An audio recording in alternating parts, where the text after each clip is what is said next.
John Denver was an American folk singer and songwriter who popularized acoustic folk music in the 1970s. He had numerous hits including Take Me Home, Country Roads, and Rocky Mountain High. But on October 12, 1997, something went terribly wrong. John Denver couldn't contain his excitement to fly his newly acquired toy, extremely unaware of the fate, but at 5:28 p.m., his plane sharply tilted to the right and went into a nosedive. Eyewitnesses on the ground saw the plane flying about 500 feet above them when it crashed. What happened in the last horrifying minutes of John Denver's life? Have you ever wondered about the mysterious circumstances surrounding his final flight? Stick around as we unravel the events leading up to that fateful day and pay tribute to the enduring legacy of John Denver. Henry John Deutschendorf Jr., known professionally as John Denver, was an American singer-songwriter born on December 31, 1943, in Roswell, New Mexico. His father, Henry John, was a U.S. Air Force officer, and his family moved frequently during his childhood. At age 11, Denver was given his grandmother's guitar, which sparked his interest in music. He eventually took guitar lessons and joined a boys' choir, which led him at age 20 to pursue his dream of a career in music.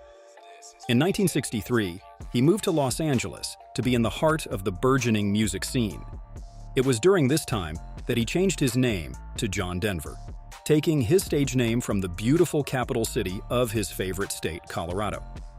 Denver began his music career with folk music groups during the late 1960s. He was one of the most popular acoustic artists of the decade and one of its best-selling artists. By 1974, he was one of America's best-selling performers. Denver recorded and released approximately 300 songs, about 200 of which he wrote himself.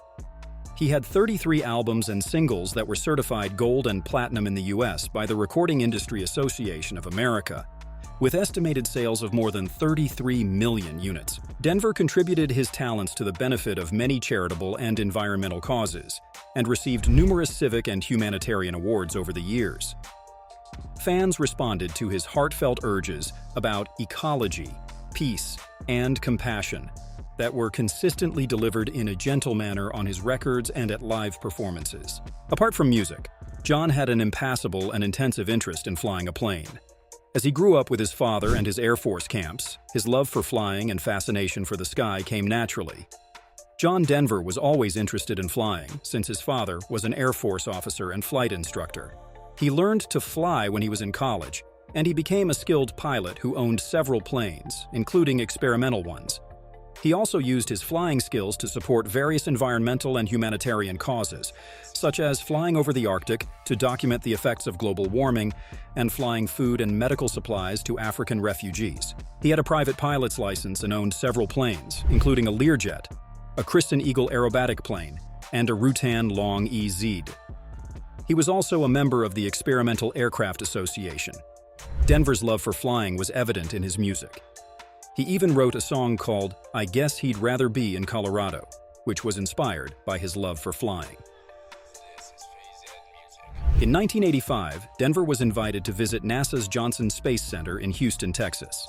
He was given a tour of the facility and met with several astronauts, including Story Musgrave, who would later become a close friend. He was the leading candidate for NASA's first civilian in space program, but he was rejected and replaced by Christa McAuliffe. However, the rejection was a lifesaver for him, as Christa McAuliffe died in the Challenger disaster in 1986. Denver was fascinated by space exploration and was thrilled to have the opportunity to learn more about it. Unfortunately, Denver's love for flying would ultimately lead to his death. On October 12, 1997, John Denver was flying his experimental Rutan Long EZ. The Long EZ was a small, single-engine, propeller-driven plane that had a unique canard configuration and a rear-mounted fuel selector valve. The same plane crashed into Monterey Bay near Pacific Grove, California. The plane was a two-seater, single-engine canard aircraft that Denver had recently purchased from a private seller for about $50,000. Denver had been flying for over 20 years and had logged over 2,700 hours of flight time. However, he had only recently purchased the Rutan Long EZ and had limited experience flying it. The plane was known for being difficult to handle, and Denver had reportedly struggled with it during previous flights. Denver's flight instructor for the Long EZ was Robert Eastman, who had warned him about the fuel selector valve flaw, which he ignored. It later made it difficult to switch fuel tanks without losing control of the plane. Denver had also experienced control problems with the plane before and had asked Eastman to fix them. However, Eastman was not available on the day of the fatal flight, and Denver decided to fly solo without his instructor's approval. Denver's plane took off from Monterey Peninsula Airport at approximately 5:13 p.m. He was flying solo and was not required to file a flight plan. The weather was clear and sunny, with good visibility. Denver's flight was uneventful until approximately 15 minutes after takeoff, when he began experiencing problems with the fuel system. The cause of the crash was determined to be pilot error. Denver had recently had the fuel selector valve moved to a position that was difficult to reach, and he was unable to switch fuel tanks when the engine began to sputter. The plane went into a steep dive and crashed into the ocean, taking Denver's life instantly.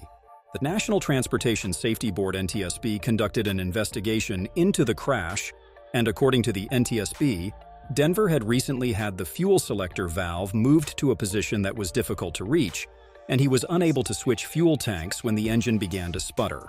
The NTSB also found that Denver had not received adequate training on the aircraft, and that the fuel selector valve was poorly placed. The NTSB speculated that Denver may have been distracted by the fuel selector valve and lost control of the plane. After the crash, search and rescue crews were dispatched to the scene. They found John Denver's body floating in the debris about 20 minutes later. He was so badly mutilated that all they could tell was that it was a male.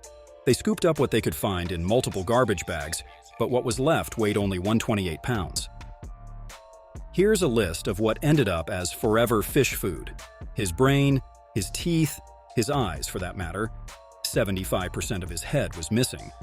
Also gone were his internal organs. His left arm was missing, but they found it an hour or so later. There have been several conspiracy theories and rumors surrounding Denver's death. Some people believe that Denver was assassinated because of his activism and outspokenness on environmental issues. Others believe that he faked his own death and is still alive today.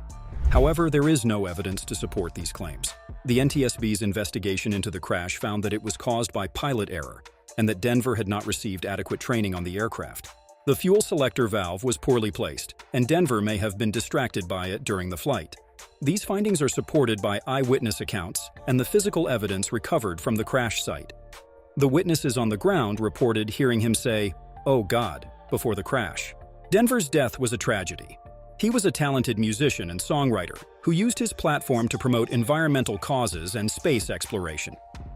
His love for flying was evident in his music, and he will always be remembered as one of the greatest folk singers of all time.